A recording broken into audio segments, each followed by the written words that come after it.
If you were thinking about buying your first Louis Vuitton handbag, a lot of people have probably told you that it's best to start with the classics, and you may be one of those people who are trying to decide between two bags, specifically the Speedy or the Neverfull. So if this is you and you can't decide which one to buy, then keep watching, because in this video I'm going to give you all the information you need to help you make that decision. Hi everyone, my name is Chris, and for my video today, as I mentioned, I am going to be doing a comparison between two iconic bags from Louis Vuitton. The first one is, of course, the Speedy in the 25 size, and the other bag that I'm going to compare it to is the Neverfull in the MM size. So I have had both of these bags for quite a few years. In the case of the Speedy, I have had it for about 17 years now, and for the Neverfull, I have had it about, I got it in 2011, so about 8 years or so.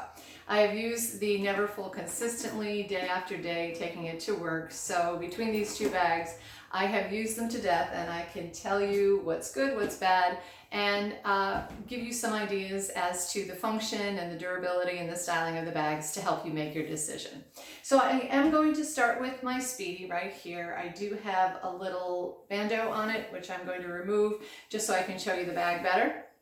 This is, as you can see, in the Epi Noir, or the Epi black leather. This was my very first high-end designer handbag, and also my very first Louis Vuitton handbag.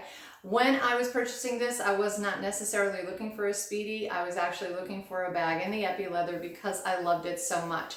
They had a lot of choices on their website, and finally decided on the Speedy because I thought the Speedy was a classic shape, a really versatile and useful shape, and I figured it would stand the test of time. And here we are 17 plus years later, and as you can see, it still looks great, it still looks current, and I am still using it on a regular basis, so I guess I made the right decision. Now, I do not, I should say that I am not going to talk about necessarily the materials that these bags come in. This bag, the Speedy 25, was created in 1959, I believe, at the request of Audrey Hepburn, but the actual Speedy goes way back to 1936. So from 1936 until now, you can imagine that it has had a lot of reincarnations, and that it has come in a lot of different materials. Empreinte leather, for example, the Epi leather, it comes in the monogram canvas, the damier ebene, the damier azur, comes in the bandolier right now. So there were an awful lot of options on this bag, so I'm really not going to discuss which is the best material. I'm just going to go over the shape of the bag and the function of the bag. Okay, so as you can see, since this is the 25 centimeter bag, the smallest of the three basic Speedies, it also comes in a 30 and a 35. It is about 11 inches across, about 5 inches wide, and about 9 inches high.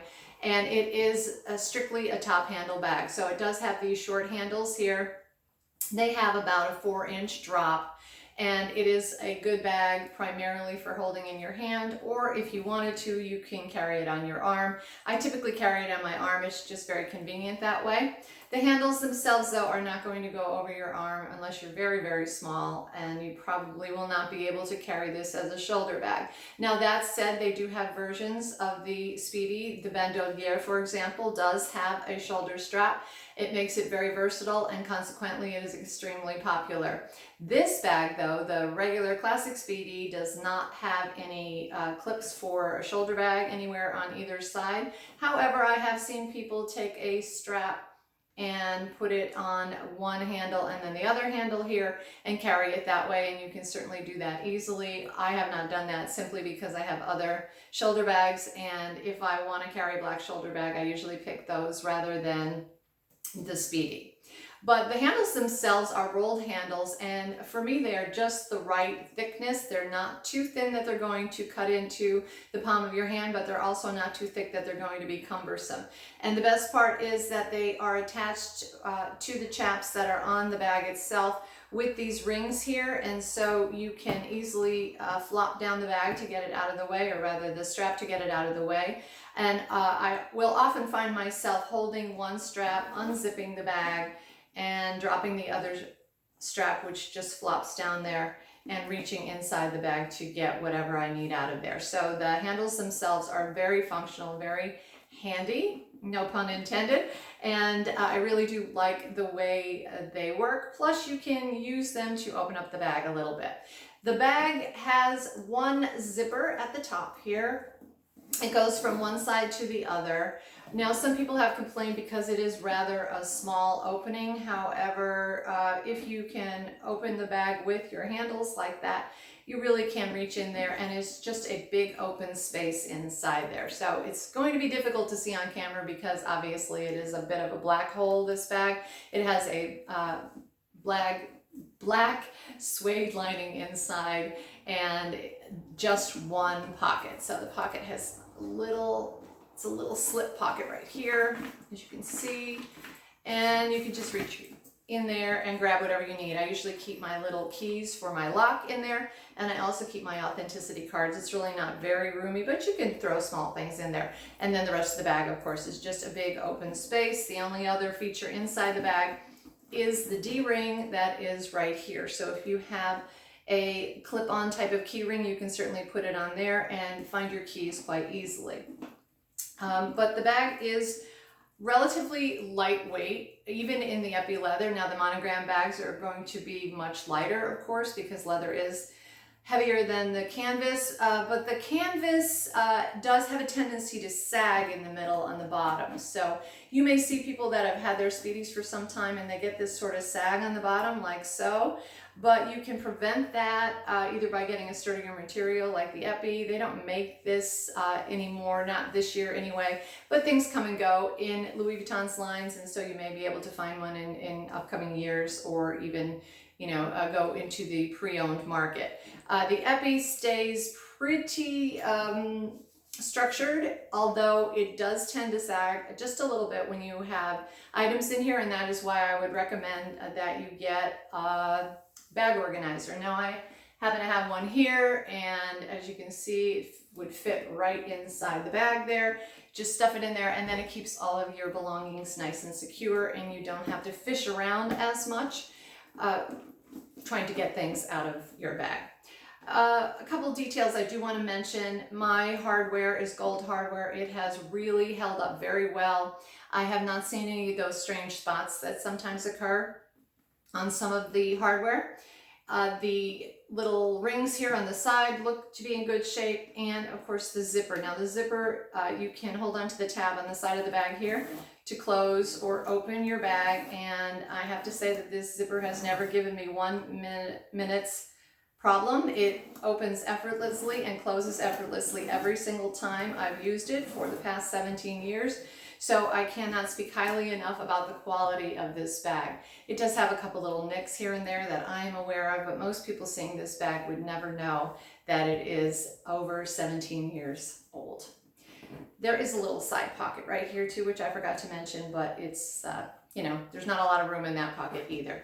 Now, as far as where you can wear this bag or carry this bag, I have taken this everywhere. To me, this is a universal bag. It goes with a lot of things. It fits a lot of things. It could look casual. It could look a little bit dressier, especially in the epi leather. I have actually taken this to some very dressy occasions when I needed to carry a few things, and it doesn't look like it's out of place. It doesn't look like you just grabbed the last bag or the first bag that you were able to find on your shelf. It looks like you planned this as part of the outfit, and of course you could dress it up with bag charms and with bandos or anything like that. So I would have to say that as far as versatility goes and the different types of outfits that you can wear this with and the different occasions that you can take this bag on, I would definitely say that this is a very, very versatile bag. Now, let's get right into the Neverfull. So as you can see, I have the Neverfull in the Damier Ebene, and it is in the MM size. So the Neverfull was introduced in 2007. It's been around for quite a while now, and so what is that, about 12 years? And it does come in quite a variety of materials as well. I bought it in the Ebene because I like the fact that the leather on it was not going to patina in any way, and I am kind of drawn to the Ebene over the monogram anyway. The interior of my bag has a beautiful red lining, and you can tell when you look at my lining the age of my bag. So this one's from 2011. As you can see, the stripes on the lining have these little flowers. So it has the little Louis Vuitton flowers interspersed around there, and also there's sort of like a cursive type of script here for the Louis Vuitton design. The newer versions of these bags do not have the flowers, and they also have block lettering. My bag did not come with the pochette. At that time, the pochette was not included with the MM. But there is a clip right here, a little D-ring. If you did want to purchase one, you can certainly clip it on there. And it also has this little clasp right here, which you just push through there to keep the sides together, really. As far as closing this bag goes, nothing will close this bag. This bag is wide open, and really it is a tote bag. It is a tote bag that can hold up to 200 pounds, but it's still a tote bag. The handles are great. They go over your shoulder quite easily, and I don't really have a problem with one slipping off. Sometimes it depends on what you're wearing, but in reality, they're thin enough that they will stay on your shoulder without too much of a problem. And if one does fall down, the other strap is perfectly capable of holding the weight of the bag, so it's not anything to worry about.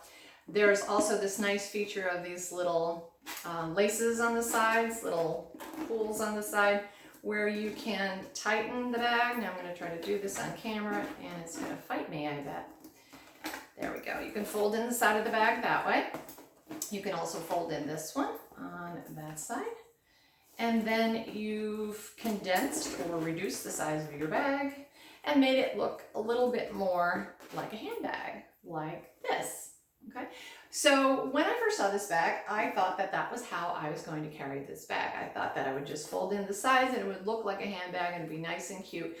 The problem is, though, that they do tend to open. These leather tabs here do slide down very easily, and so by the time you fill this with all of your belongings, the sides are going to push out, and eventually you are going to find that the bag has opened up on you like this, and sometimes one side will open and then sometimes the other side will open, but by and large you're going to end up with it like this. I'm just telling you right now, it is not going to stay closed unless you did something a little bit extra. I don't know how you could secure it with something if you wanted to make sure that the sides would stay in, but after years of experience with this bag, I can tell you that those sides are not going to stay in on their own, so just be aware of that.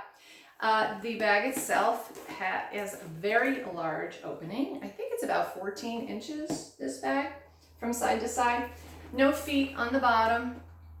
The seams on the side and on this side, that's really all there is as far as seams. And as far as trim, we have trim around the top here, and that's about it. Now, there are people who complain that it cracks. Yes, it does crack a little bit, but I would have to say after 8 years of continual use, this is not that bad, and it really doesn't bother me at all. And the handles themselves tend to bend a little bit right here, and you get a little bit of creasing right there as well. But overall, I would have to say that mine has withstood a lot of abuse and a lot of wear and tear.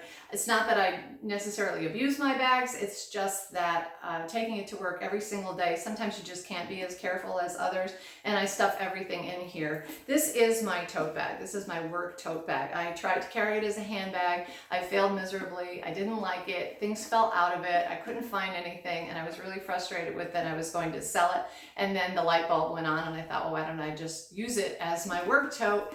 And so I started to do that, and ever since then I've fallen in love with this bag. So let me talk about styling. If you are someone who is very casual, if you are a tote girl who loves tote bags, loves the ability to throw everything in and out of the bag, or take it out rather, throw it in easily, then this would be the bag for you. If you like a big oversized bag, then this one would be the one for you. You can even go larger with the GM size.